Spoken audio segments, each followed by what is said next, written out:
My mom told me not to talk to strangers on the internet, and I'm glad I didn't listen. We are the Certified Nunas, your sisters in the love of Asian entertainment. Hi, I'm Amanda. I'm Jessie. I'm Natalia. I'm Sky.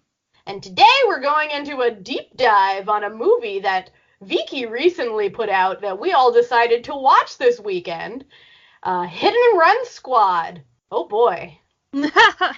So the movie posters were really pretty. Yes, the movie posters were very enticing, and they had a real, buddy cop comedy vibe to them. However, retro, too. Yeah, they were really nice. However, you very quickly learn that is not what you're getting. Not what we're watching. I have found, in Korean cinema and stuff, they really don't get how genre-ing their production materials work.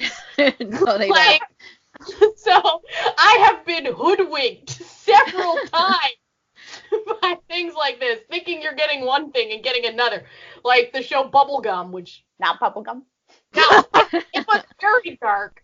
But no, this movie, instead of being what I thought was going to be a guy-girl buddy cop, was instead a terse cop film involving... It's a cop film. It was just a straight crime drama, Plus cars. Yeah, it was a Fast and Furious little thrown in. There was a little Fast and Furious going on. It's like the Fast and the Furious meets, I don't know, what's a cop drama? Godfather or something, I don't know. It was pretty dark at times, but damn that cast, though. The first thing I have to say about this movie is, how did they convince all of these actors to appear in it?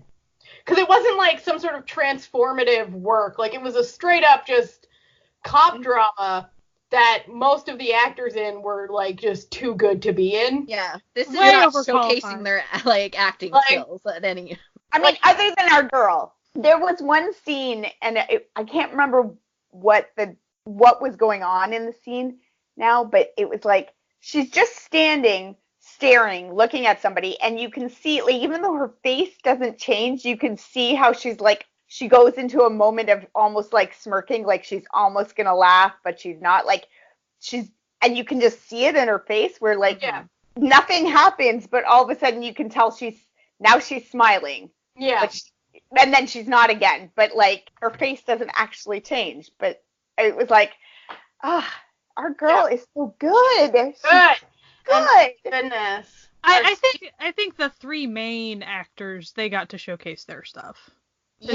Mostly everyone else didn't get to go very far with theirs.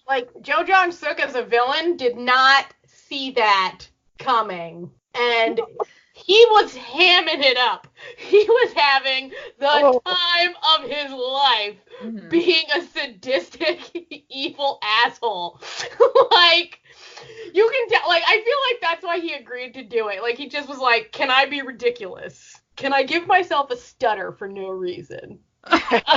Well, they gave him a reason. But I feel that came from him because there was really no reason for his character to have a stutter.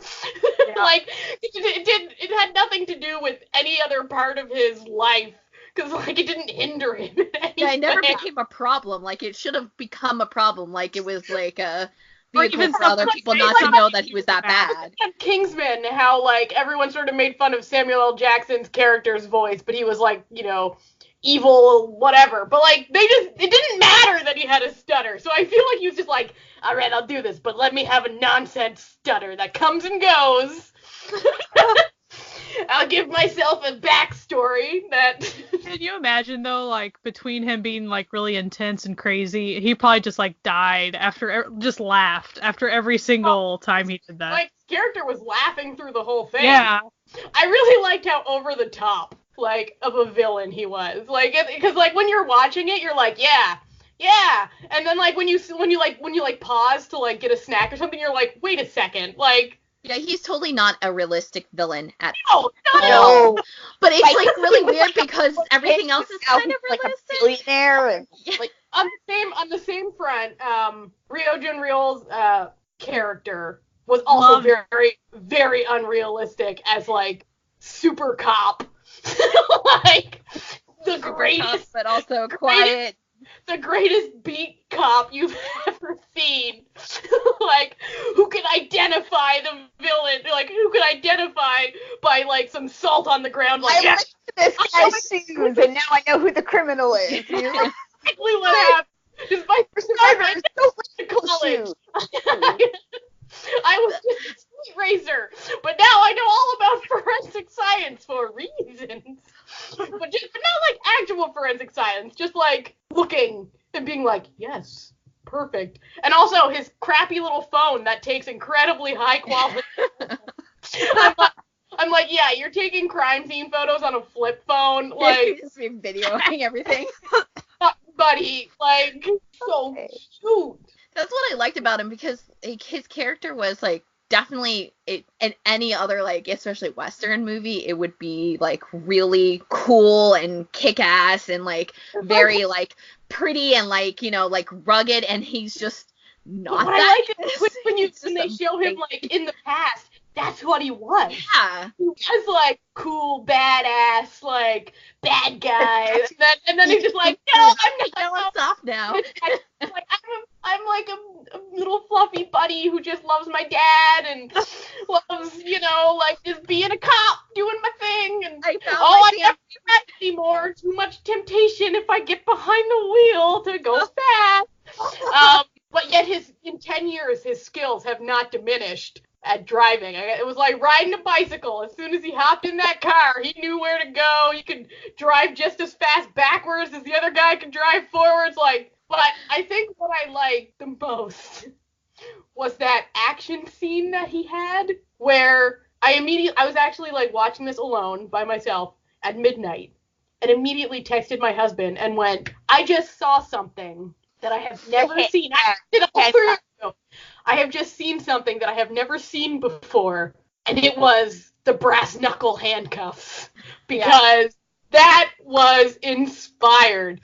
Because, like, you know, they always have the scene where, like, someone breaks their thumb to get out of handcuffs, but I've never seen them then immediately turn the handcuffs into brass knuckles. That was new. That was new. And then he jumps into a car that's speeding towards him, like, he should have been dead. You know, like, so, oh my goodness. But he's so That cute. was a good scene. That was it was well done. I mean, it was so, like, the fact that he showed up just in time to see the car blow. You're like, right, okay, sure. But I like the like bookend of that it was like he turned his life around when he, you know, rescued this guy from a car that was gonna explode or whatever, and then he almost threw it all away 10 years later when he couldn't rescue the guy from the car, right? Like, I liked that. Also, that was a good... the pregnant chief. She was my favorite character in the show. Yes, she was amazing. I did wish we would have gotten a little bit more of her, because I feel like, I mean, near the end, at least she kind of, you saw her fighting spirit and all this stuff, but as far as, like, we could have gotten a lot more of her, felt like. Because I feel like there could have been, like, I was telling you guys yesterday in our group chat that, like, I felt like this would have made a much better TV show. Yes. Because, like, there was stuff like that where it's like, why, like, she's clearly more talented, so obviously she's been sidelined because she's pregnant in this dead-end, like, section of the police where they send, you know, fuck-ups. And, like, so there's, like, a lot more that could be explored. Like, I kind of wanted more on, like, the prosecutor. Why does he know how to drive a car like that? Why, like, him and the main girl are, you know, they're sex friends. Like, well, I thought he was a pretty interesting character, honestly. Me too. Like, and then, you know, despite the fact that she constantly foils him, he's still willing. He has some patience. Like that, there's gotta be something more there, because, like, she screwed him several times throughout the show, throughout the movie. I feel like he wouldn't be that willing to keep helping her. And they're always in new and exciting ways. Like, it's never the same way twice. Like, it's always a new way that she's ruining his career. I guess I got kind of confused. The main thing that I think I kind of missed, or it was when midway through he told her, like, he was really mad at her, and she was obviously kind of losing heart as far as to figure out what happened. Mm-hmm. And yeah, he kind of put the fire underneath her, but he was really, really mad, and he was like, you messed everything up. And in this specific instance, I actually didn't understand what she did wrong.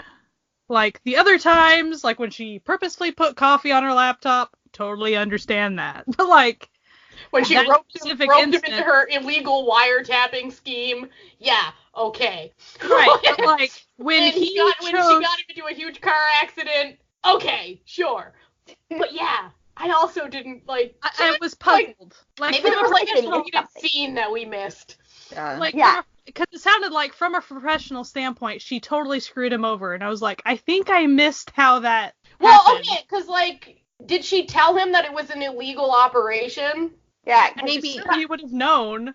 I mean, in theory, did she know it was an illegal operation? Like, True. The boss told them, let's do this thing. She works for the boss. You do what the boss tells you. Like, that's is it true. really, like, I didn't quite get how, did she ruin it by not letting her cop partner, like, murder the guy? Is that what you're saying? Yeah. That it would have just all been over if you'd have just let him, strangle that guy. Maybe because what she did in turn forced a civilian to die, and maybe that was, like, kind of like just to force that because that's what she was really like struggling with, was that the dad died. Yeah. So then to force it a little bit more, and that wasn't even her fault though. It wasn't, but I feel like it's just like you could say like because she did this and this and this, then that happened, and that was like crossing the line with the prosecutor. I also feel like they didn't develop her boss's character. No, enough. Okay, when it turned out she was evil, I suddenly was like, wait, what? Yeah. Like, I felt like there should have been more indication. It almost felt like that, like, they pushed her aside to make, what's his face, Chef, the Jo Jung-sung. Just like, Chef. Just Chef. But, like, I actually... to, like, promote his, like, character a little bit more, when, like, it almost, like, I could see that the first initial script, she was the bad guy, and she had the most lines, and it was, like, she was sidelined, which would have been, like, I personally would have, like, thought she would have been a better bad guy than he would. But I feel like probably what happened was they had a different script, and then he wanted to do the movie, and they were like, well, shit.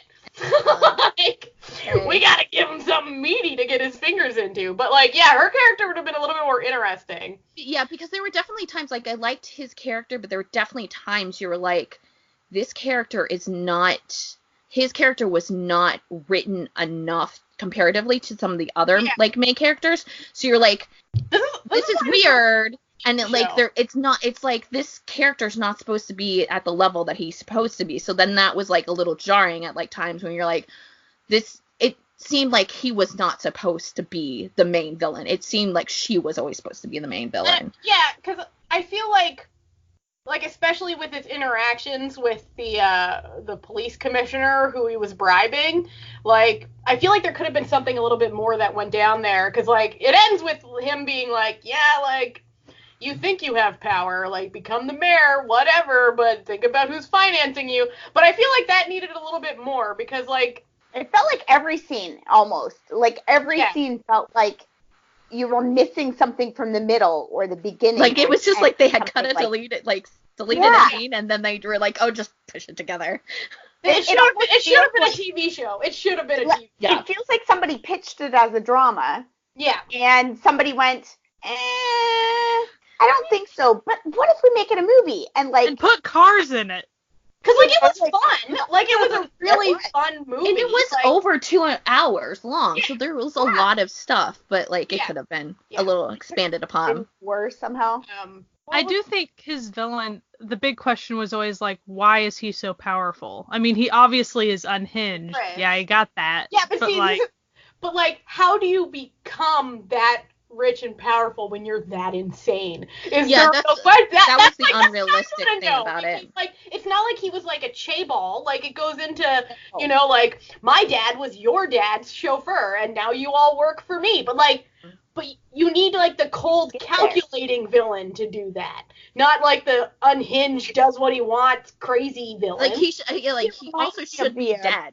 Like there were times where you're like, no, you're actually not that good at driving, so you should have already been dead. But like he kept on just being like getting in really bad accidents, and the other car gets like thrown across. He reminds me of the villains, the crazy villain from King Two Hearts. Yeah. Yes. The over the top, insane, and it kind of works in that one because he is he's inheriting what his father built, right? So it kind of works. Yeah, the crazy person can get there when they have help, but he built this all himself. Crazy, that doesn't make sense.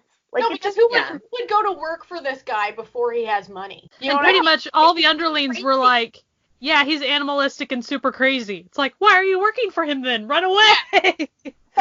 Yeah, and he always had girls around, and it wasn't even like that he was supposed to be like the good-looking guy that like would attract it. Clearly, and like he wasn't charming at like parties or anything. It was just like he was off-putting people, but like what? How? Well, I must admit that scene with the drill got me a little like, oh no, like that's where the movie turned from being a potential buddy cop. I was like, oh no, we're in a different type of movie level here. I kind of wanted him at, and then it just that never was really his because like it would have made sense if he was like a calm, collected, like, and then suddenly you're in the helmet getting drilled in the head, like, and then you're like, oh shit, like this man's crazy, you don't know what he'll do, but like most of the time he's just suave and like, you know, calculating would have made more sense. And then his character arc could have been him sort of being driven insane by this beat cop who keeps like foiling him. And like he's got all these people, but he can't fool this like illegal racer drug runner who's turned cop. With his glasses and his like a GED, no college education. Like that's the story that it should have been. He needed a little bit more Moriarty going on, really. Yeah, exactly. He was like, he was a little too cray. Like, well, and there was a moment at that party when he first meets her character where like when he drops the bug in the champagne glass and she drinks it down, and there was something in that moment where I thought in a different movie there would have been like a thing going on there where you know, the two of them maybe in the TV show there would have been some sexual tension there, right? In the TV show maybe she would have had a thing for him, he had a thing for her, maybe like a Spike Duffy thing.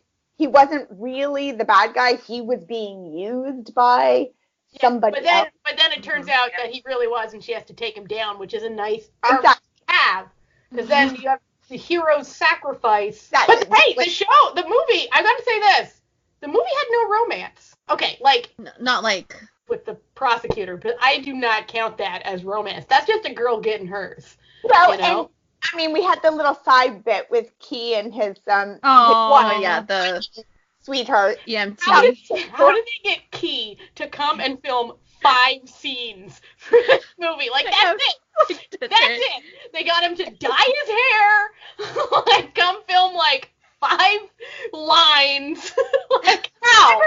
When his hair was that color, being like, why? Why? Why is this? It was not a good look for him. I didn't recognize the EMT girl, but like everybody else, I was like, yep, that's that person. Yep, that's that person.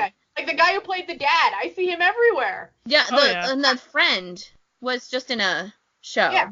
I can't even remember now, but like he was in the airport show. Where Stars Land, that's what it is. Yeah, he was the the cop guy, the nice internal cop guy. Yeah. I mean, like everybody, even at the very end of the movie. Yeah, I know. What? Literally, like the last 30 seconds of the movie. I feel like they were very confident about their ability to get a second film by that end credit scene. Like pulling a friggin' Marvel Cinematic Universe post-credit situation on us. Where you're like, wait, is that some damn beat? What? Wait, why does she have matching tattoos to the kid? What's happening? What? And she is unhinged too. Why is there a woman in this man's prison? What's going on? And she was creepier unhinged. That's the thing. She was what he should have been. Like, he was like creepy. Yeah, this is what would have worked was if it would have worked even better in this TV show fiction that we're creating, where he was like, he should have been what's his face's character from Voice, like the guy who's in her private life. Jae-wook. Yeah. So he played like a suave, really sort of put together serial killer, essentially. Mm-hmm. So that's what Jae-suk's character should have been. And then you bring in the crazy one, which is her. Mm-hmm. Be like, the cog in the machine, as it were. Kind of like pull the whole Joker Harley thing on him. Exactly. And then turn him into what he actually is in the movie. Right. I got finger guns from 2 people for that. Double guns. I will say that there are a lot of like really sweet moments in this movie too, like the like little family they have together with like the buddies and stuff, and then also like my favorite part when they're trying to stop him and they get all the tow truck drivers to help them out, which is like the best because they just are like radioing them and they're just like blocking all the alleyways and like dropping cars. How the radioing begins. Because the radio begins with, all right, all you tow truck drivers who are illegally listening to this police scanner, help. and then she straight up says, you guys have made a mint on us over the years, so it's time for you guys to help us this one time. And then she's like, radio in if no one, radio in if you're going to help. And then it's like silence until... The girl's like, listen, they killed that guy. He always fixed your shit for you.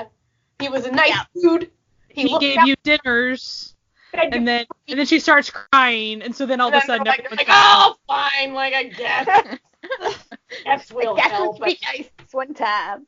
Yeah. And then he looks at her like, oh, you did a good job. Like, to be honest though, like if I was gonna give this movie like a numerical thing, I give it like a solid 7.5. The action was great. The story used some work. The characters could use some work, but like the acting was mwah. And it was entertaining. And the visuals were great, and there was some great car chase scenes, some wild fight choreography, just brass knuckle handcuffs. Like, I'm still reeling. Like, every once in a while, like, a Korean show or movie will pull out, like, a fight choreography, just like a little move that, like, I have never seen before, and I just lose it. And that was one of those where I'm just like, oh, that was so genius. And then I try to like explain to other people like, no, you don't understand like why this is like so amazing. And people are just like, it's just brass knuckle handcuffs. And you're like, no, but have you ever seen them before? And they're like, oh, and I'm like, exactly. So they were definitely inventive in certain ways. But it's a pretty like standard cop movie. Yeah. Like that could be the plot of a Fast and the Furious movie, and you'd be like, okay. Oh, definitely. Yeah. I mean, it basically was. Like, it wasn't, but it was. It was Fast and Furious, but Korea. If Dom was the cop or something, like he got turned around early in his life and he became a cop, yeah. I love that you actually remembered his Vin Diesel's character name in Fast and the Furious. Come on! Vin Diesel, you're right. Come on. You're right. I sometimes forget that his name's not Dom, that he has a real name. He has a real stupid name, which is Vin Diesel, which is the most obvious fake actor name. Yep. The name Vin Diesel. But it suits him so well. It's the name you would give yourself in like a cyberpunk role-playing game. Well, honestly, like, why wasn't that the name they used in the Fast and the Furious? Well, that was his actor name. He already had it. It wouldn't fit too well. Yes. I think it would be too on the nose. I feel like a little too. Too on the nose as a car racer. But the movie's pretty much. I basically say watch it for what's his face, the cutie pie, because he's just she's the best. He's like the best part of that movie. He's so cute. Though his he actually has an arc. He's the only one who has like an actual character arc that has like a beginning, middle, and end that sort of has character development. Everyone else kind of remains the same from the beginning to the end of the movie. But like what I liked about it is that his character arc is presented out of order. Because like his character arc doesn't start at the beginning of the movie. His character arc started back when he was a drug runner. So, and then he goes through, becomes good, but then he has like the crisis, which leads him to contemplate returning to his violent ways, and then deciding at the pivotal moment where he could kill the dude, to not do it. I think Gong Hyo-jin was underutilized in this. Like, character-wise, she was great in it. Yeah. But it's weird because it's like she's the main character. The story's being told through her eyes. She's the narrator, essentially. Yeah, but we don't get much about her. Like it's like she's just the narrator. Like she's just the person. It's almost like the movie watching it unfold. Yeah, it's like almost like the movie's just like a POV of her, her witnessing all of this happening. And not enough. She's a catalyst. She's not the the driving action. Yeah, and like just when she finds out that like her mentor boss is the devil, she is like, okay, what are you gonna do? Just another day in the office. It was like a real like that Chinatown moment, like or like crying over it, or throwing things, or like calls up her partner and says like, I need to get drunk because I just discovered my boss. Like a drink, a drink and a angry sex. Like that seems like it would be like really on par for her character, but like nothing. Yeah, she's just like, well, I guess I'm demoted. Womp womp womp. Like. Well, I think another example of I was surprised they didn't have an emotional response was when they were at the illegal racing place and the prosecutor guy was in the huge accident. And she noticed it and she looked conflicted, but as far as there wasn't really much of an emotional reaction there. No, and I understand they're not like married or something, but as far as like they're like she obviously cares about him. Yeah. And there wasn't much. She was, to me, it looked like she was scared. She heard it. She was wide-eyed, like, oh my goodness, what's But then she realized that no one was protecting the car. Like, I'm good, right? And he was sort of like, I'm good, keep doing your job. So I feel like she was prepared to go running to him, and he was like, keep going, I'm fine. Like, well, I just feel like they didn't go very far with it because of the way they made her character, just like you were saying. Like, yeah. I thought it was all fine. The narrator. It's just because she was the narrator character, they didn't go further with that. She didn't usually have a lot of screen time in one blow. Like it would be, she does something and then they cut to somebody else doing the rest of the story. So, but like it's obvious that like she does stuff. Like she's involved in the story. It's just like it's as though we're looking at a journal entry of her. It's like we're reading her report of what happened in this case. Yeah, but it's like it jumps around to like, okay, this is what this person was up to, and like then I had to do this, but then this happened, and so it's sort of I feel like I think if we say it that way, it makes it sound like they put a lot more thought into this when in fact I think they just like in all things just underutilize women in film. Yeah, that's I mean, like all of the female characters in this movie have been severely underutilized, and they could have been a lot more, and that's really what the issue is. With the exception of the main dude, all the female characters were more interesting than all of the male characters. Yeah, it's true. Yeah. Well, they were. I mean, when I'm looking at the poster, like 2/3 of the poster is women, basically. Like, yes, the guys take up the one half, but like then there's 3 women on the poster and only 2 guys on the poster, and it's like, but they didn't do a lot with them. Like you just feel like, oh, kind of a bummer. You had an opportunity and you didn't seize it, because I was really surprised. That was one of the things I remember thinking when I started watching it was, wow, there are a lot of lady cop bosses in this. Like, it's kind of surprising that she's going from one department with a lady cop boss to another department with a lady cop boss. I find it interesting that there's even like the backstory that was not super explored between the two lady cop bosses, where like they knew each other, and one of them was clearly the better cop, but the other one is the one who got all the promotions. And I feel like basically to get rid of the main character, she gets sent as a punishment to this, you know, the evil boss's her nemesis, that she keeps believing that because she has progressed like higher and higher in the hierarchy that she has beaten in some way, despite the fact that the other woman is fine where she is and doesn't view it as a competition at all. She's just like, whatever, like. I felt like they could have, when you're thinking about it later, they could have made a little bit more of that conversation. Yeah. That would have maybe given you a little hint. Yeah.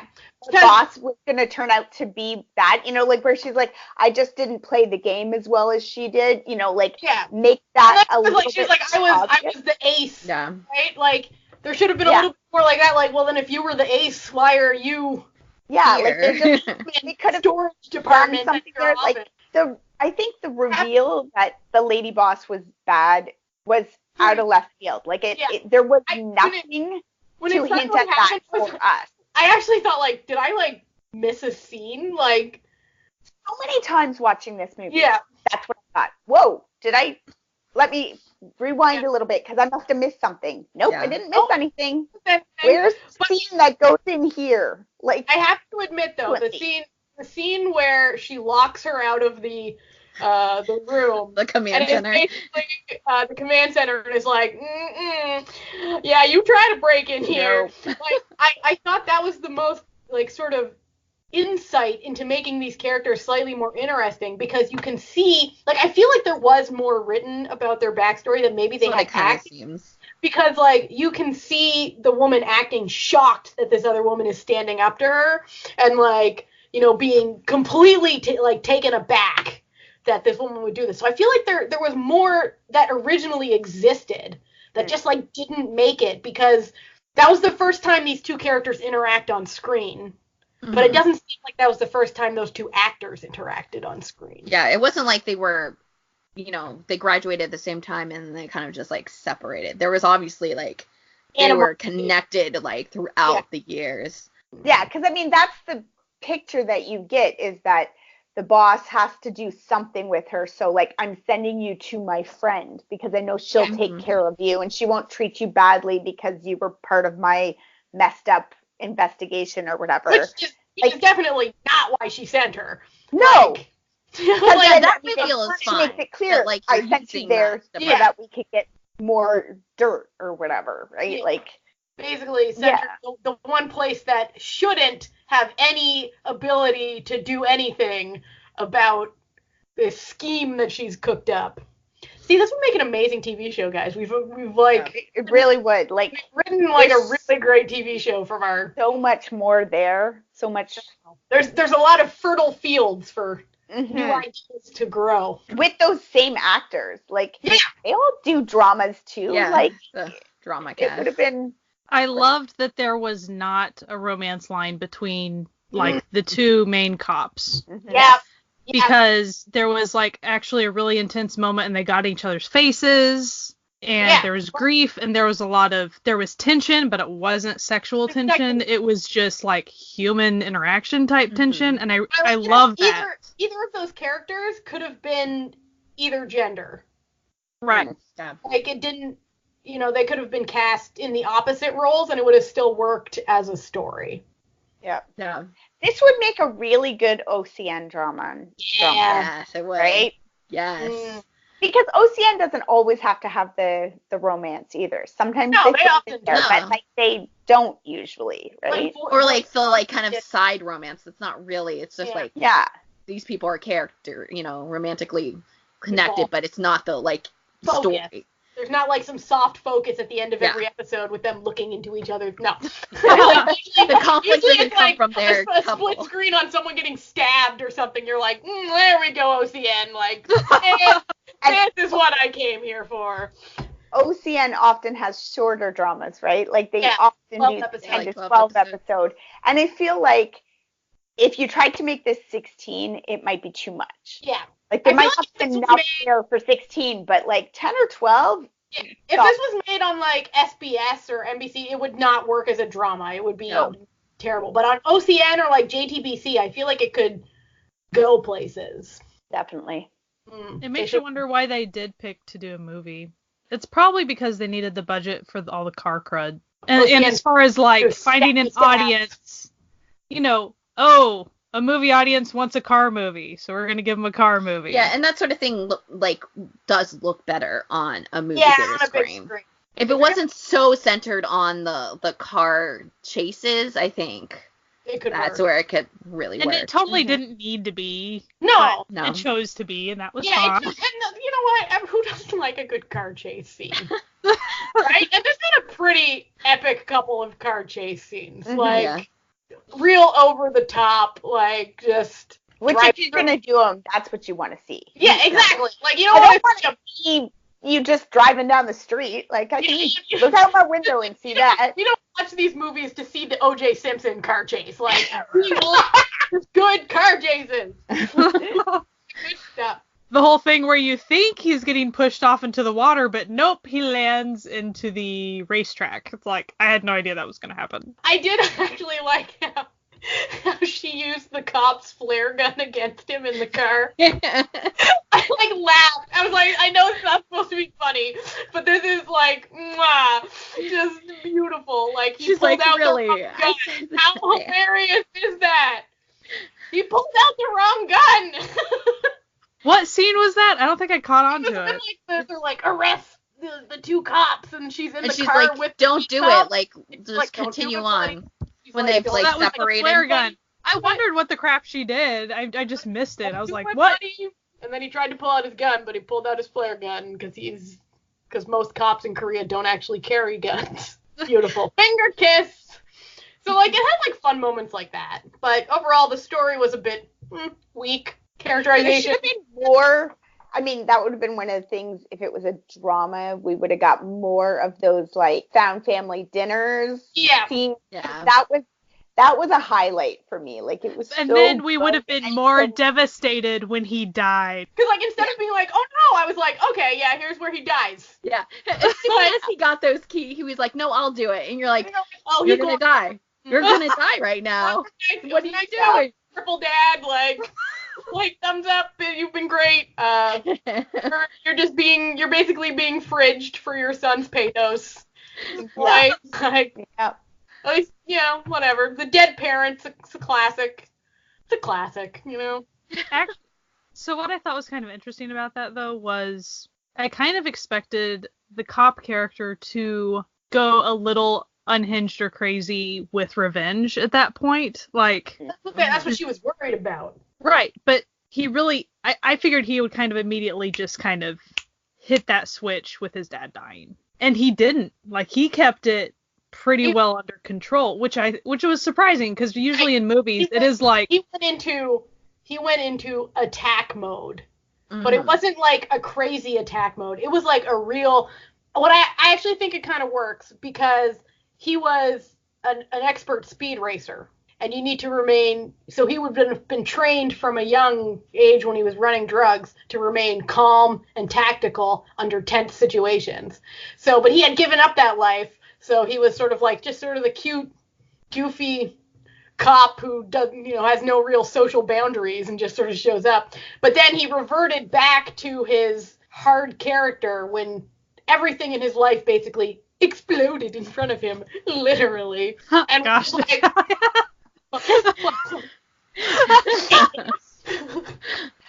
I see what Sky's saying, though. It totally could have been that thing. They could have done the thing where the dad was that linchpin that was holding on his sanity, was holding him in this world, and with that gone, now I'm just going to slide right back into crazy criminal life. Well, because he was never presented, even when it went to his flashback, he wasn't crazy. No. He was always calm. You could see how that could be the thing. Could still Especially make him snap. He drops his badge on the desk and like storms out because I'm not going to be a cop anymore. Now I'm on the wrong side. I like that they didn't do that because that wouldn't have made sense for his character because he was never a hot-headed character before. So why would he suddenly become someone he never was? Because you usually, I think grief can do a lot of things. It's not like you tend to revert. It's like when people get in accidents. This is they can't if they're in a country where they speak another language. If you're in an accident, you speak your mother tongue and you can't remember other languages, so you revert back to what you always know. And I guess what I'm saying was they sort of didn't give us enough of him for us to know. Yeah, you only get the flashback about that after this scene. Yeah, that's how we were before. I didn't before. We don't know what. Like they didn't give us enough of who he was before that couldn't have happened. They could have made that. And there was a lot of other stuff going on with characters where they seemed to pull it kind of out of the air and go, oh, and now this, and you're like, oh, okay, I guess. So I could have seen that being the direction they decided to take it, and they didn't. Yeah, I like that they didn't. I like the way that they had him react to grief, because I felt like it felt more authentic to me, because nothing bothers me more when you're watching something and people all react to grief in the exact same way, because that's not how life works. so like having different, and so which leads into all sorts of things where it's like people get convicted of stuff because they weren't acting the way that people think they should act after something bad happens. But like there's a whole spectrum of the way people, and shutting down and becoming unemotional is a very common way that people going through something traumatic react to it. And that's how I sort of saw what was happening to him, that he just became he was extremely violent in his grief, but it wasn't an unhinged violence like the other guy would be, so it was sort of contrasting that his sort of violence was very exacting, and like he was a knife, the other guy was a Gatling gun. You know what I mean? Like he was a knife sliding in with his violence. The other guy just sort of sprays bullets everywhere and hopes for the best. I feel like looking too much into this. I may have thought too much about this character. Well, I think that's what we were trying to say. In a lot of like Western movies, they would have just made the linchpin thing happen, and they would have done the typical grief reaction. I think what Amanda and I were trying to say was we liked how they chose to not do that. I agree. They definitely could have done it, because they did technically set up his character as someone who doesn't follow the rules. Like that, the first thing that she says is she's like, you don't follow protocol. And so he could have snapped in not the like over the top way, but like still like snapped to the point where he's like, I'm gonna like get super revenge on this. And it still wouldn't be like super like out of the norm, just because it was such a significant thing. Like when she does encounter him, like when she tracks him down, he basically says, yeah, I'm gonna kill this guy. And then she's like, you can't. She's like, because if you kill him, he wins. So you gotta fuck with him by the rules. Which doesn't feel true. I'm sorry, but like, what kill him out, he doesn't win. Like, I'm just sorry. I didn't know. Like, maybe not kill him, but maybe let him die as well. Like, you don't have to actively murder the man. You can just incapacitate him on some level. Facilitate his not living. What's a little weird about her having a problem with him in the beginning, though, about like, you don't follow protocol, and you're like, follow the rules. You don't follow any rules. She followed.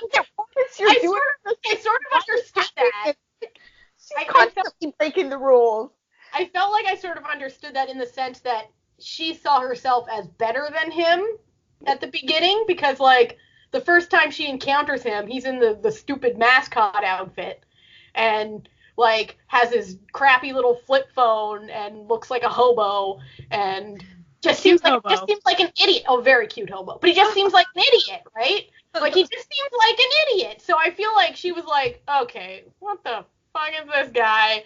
Like, I spent all these years working hard, being a good being like, just like doing what's right, and I get stuck with this clown. And so, like, the least he could do is just follow the rules, so I don't have to worry about dealing with him. But then he's just like, I'm just doing my own thing, and she's like, what the? And then he's like, and he has like a weird thing where I feel like he was originally written as a character that doesn't actually feel pain very much. Because there were all these little signs of him, like, not being bothered by horrible bodily harm. And I feel like that was, like, something that should have come back. Like, because, like, his arm's dislocated in, like, after the fish run. Yeah. And then she's like, are you okay? And he's like, no, like, I'm fine. And then she just, like, and, like, puts it back, and he's like, oh, thanks. And then he breaks his own thumb, and, like, when he has his arm in the cast, and he just fucking, like bangs it on the car and rips it off and, like, goes to town. And I'm like, these things hurt. Yeah. No, this would be if this drama was on TVN, then his character would have that. I feel like even on OCN, like, maybe he'd have, like, nerve damage or something from, like, the accident he was in. From a car accident or something. The car accident he was in where he saved the guy, so he doesn't feel pain very much, and so, that's part of his character that, because, like, that's what I feel like they were trying to get at, because there was a lot of stuff that he does where you're like, no, like, but then at the end, it's not. You really, he's obviously, like in pain. Driver, and he's like, we're good. We're still gonna handcuff you, buddy. Still handcuffing you. We're fine. And then, like, then he passes out, but only after he's been stabbed, after riding a car off a cliff, like, getting busted about in this car, getting into a fist fight with this dude, and then, like, getting stabbed, and he's still on his feet. And he had a broken arm that morning. He just decided to ignore. Like, there's something going on there. That was so, like, with every character, we felt like there was more to the character than we were not getting it. So the movie was limited by the time. We didn't have enough time to. Yeah. So speaking of character, how long did it take you? I might have just been super slow again. How long did it take you guys to figure out that Buster was the car? Not that long. I don't know. I don't know. I even made that connection. I just wasn't sure what Buster was. I don't think I was paying attention enough. I don't know. See, I'm not crazy, Natalia. I'm not crazy. I guess well, clearly from this conversation we're having, I definitely overanalyzed this film while watching it. So, yeah, no, I figured that out. I thought it was like a code name for the car. I really thought there was, and I don't know how long, but I thought there was actually a secondary character, like early on when they started using, they used the term Buster a time or two before you kind of saw the car. People. Yeah. And so I really thought there was, like, this other bad guy named Buster for a while. And then I was like... Maybe there was, but then they decided just to make him the car.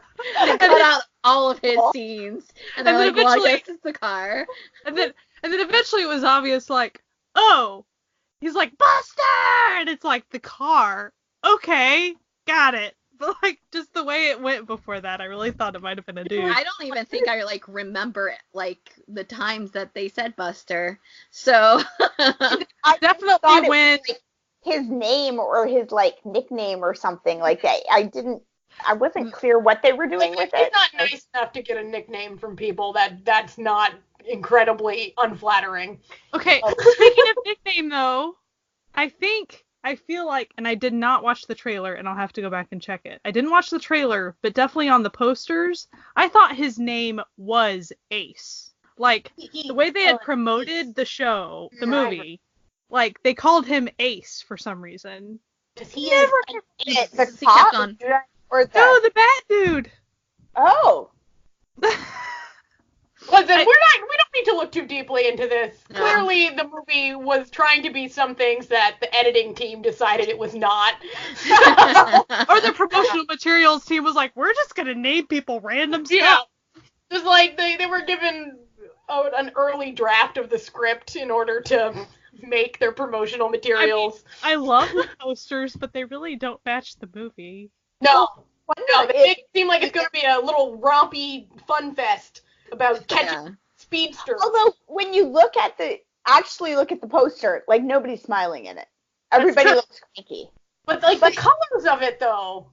Colors. Okay, honestly, looking at it now, I realize I was wrong, but, like, it looked to me, like the cop is in the poster is on a walkie-talkie, and then the bad guy's got something else in his hand, and I can't quite tell what it is, but, like, it's obviously a weapon or, I don't know, something. Yeah, it looks like a big But I thought it was also a walkie-talkie.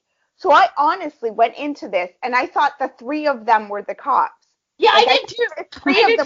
And by the way, the thing that he's holding is the golf club from his introduction scene where he beats up his own car because someone else has it. And then, when I saw him in that very first opening scene, Yes. the car thing, I thought he was an undercover cop. That's what I did. That's the whole thing. And then he's like sticking a drill on a guy's head, and I was like, well, I don't think he's a cop. This is a heartless city nonsense. I thought I was like, what? How does a live say this guy might not be an undercover police officer? This seems a bit extreme for. I mean, when, like, the squad part is what really gets you, because there should be more, and it really is only just the two of them. And then, like, you know, the cool boss is, like, there, but she's not really part of the squad. She's just doing what's right, and she's just like, this is what's got to happen. But, like, a squad, I feel, can't be just two people. Like, I would, like... That's a buddy cop movie. Two people is a buddy cop movie, not a squad movie. You call it Hit and Run Squad, and you show 5 people on the... Like, to me... They all should be the squad. Really don't spend that much time solving hit and run crimes. No! Let's be honest. They solve 2 hit and runs the entire time. And one of them is just a ruse to get the police commissioner on bribery. 2 does not a hit and run squad make, my friend. Well, and she's not even, like, it doesn't feel like she's even there for that long. Like, no. I don't know. They didn't do, like, single a jump or something. Like, she's there for, like, a week. She participates in a single case with the hit and run squad, which is solved 5 minutes after it happens. Yeah, it's just, I feel misled. Not in a bad way necessarily. We were a little. If I knew that's hoodwinked. We were a little hoodwinked by this film. Just a little bit. Just a touch. Oh no, okay, I'm looking at the poster, by the way. So on her, it says Elite. On the main character it says Ace. So he's the ace of the Hit and Run Squad. And then on Jo Jung-suk's character, it says Speed. So they just put random English words all over. But that, like, also means, like, he's the good, like, racer. In the squad. He's the good one behind the wheel. The ace is the good racer of everything. But, like, when you also have, like, Speed as your name, you're just like, okay, this is... That's because that's the drug he was on that made him act so insane. Like, but I really did think those were, like, their names, like, because I did see the posters, because I thought the posters were really pretty, and I saw those, I thought those were actually names, not just, like, these are thematic words we're just gonna put on the poster. Thai-style English nicknames. Yeah. Named random words. I didn't think it was gonna be a comedy. I kind of thought it was gonna be a little bit dark, so I wasn't really taken aback. But I don't think it matched the posters, and so it surprised me a little. But compared to, like, my surprise when I watched The Princess and the Matchmaker, this was an okay surprise. Like, I can handle dark cop movie instead of rompy. It was fine. Whereas Princess and the Matchmaker was like, oh, it was supposed to be super rompy, funny, and it wasn't even romantic really at the end. So I was like, oh, well, that was misleading. So what would everyone rate this movie? What would they give it? How much did they enjoy it? I don't know. I haven't finished it technically yet, so I'll probably wait until I'm actually done. But right now, I'd probably give it a solid, like, maybe 7. I would give it a 7. 7's, like, my go-to, like, if But I enjoyed it, but it's not like necessarily good or like there's a lot of flaws, but I still was entertaining to me. 7's usually my like middle ground. It's a pass. Yeah, like lower than 7, it has to have done something to kind of piss me off. Yeah. And higher than 7, it has to have done something that really... that it'll stick with me, and then I'll be like, yes, that was a good thing. Something more than Handcuff Brack Snuggle. It has to be something that I would recommend to somebody. I don't know that I would actually recommend it to people. If they ask me if they should watch it, I'd be like, yeah, it's not bad. Right? Yeah, if they're just looking for like a show to watch or a movie to watch. What about you, Sky? So I suck at rating things. Pretty much if I was aptly entertained and if it didn't make me upset on some level, I give it a 10 usually. Okay. No. Because I'm really if I was truly entertained with something, I'm usually willing to recommend it to somebody. I mean, I might put disclaimers on it, but like this movie, I was pretty entertained and I really liked it. So like, as far as in my drama list, it'll probably end up with a 10 because I'm lazy. But I mean, it was probably an 8 or a 9 for me, just because to me it delivered what it set out to deliver. Yeah. Mm-hmm. And as far as I'm a sucker for a redemptive character too, so I really liked that aspect of his character. I understand his character wasn't realistic, but neither was the villain. So, yeah. But I mean, so I really liked it, and I would recommend it, but only to people who are just looking for like an action movie and not much else. Like, I mean, I would make sure they have realistic expectations and they just want a good time, and that's pretty much it. But yeah, I mean, I would actually recommend it to people. Yeah, if this is not a movie. Should I watch this? I'd say, do you like the Fast and Furious? Yeah. Yeah, probably. Right. Go. You will enjoy this. Go in with that type of mindset. You cool. Yeah, this is not a movie that I'm like, no, you shouldn't watch it because it was terrible. No. And like, there was never a time where I was like, man, I don't want to watch this, because I'm also like, I literally cannot watch things that I don't like. Like, I wouldn't have finished it if I didn't like it. Like, if you're home on a Friday night and you just want to watch a movie and just like not think and just like throw some popcorn on, sit and watch this movie, it's fun. I think it would be accessible to people that aren't used to Asian movies too. Like, I think it would be a pretty easy introductory one because it feels really Western. With your friends or significant other, it'd be a really great movie. Yeah, I'm thinking that good date movie. It's not on Netflix, because I probably would recommend it to like non-drama fans. If it was on Netflix, I'd be like, oh, actually, this one's kind of fun. You might like it, you know. Yeah. From that perspective, yeah. Yeah. As far as drama fans looking for like a super meaty movie, it's not that. No, but it's all going to do what we did and go, why didn't they make this a drama? Because they clearly had more to go on that they just cut out. So much potential. Well, this has been another fun episode of the Certified Nunas, where we talked about the movie Hit and Run Squad, which you can watch on Viki legally. Yay! With subs.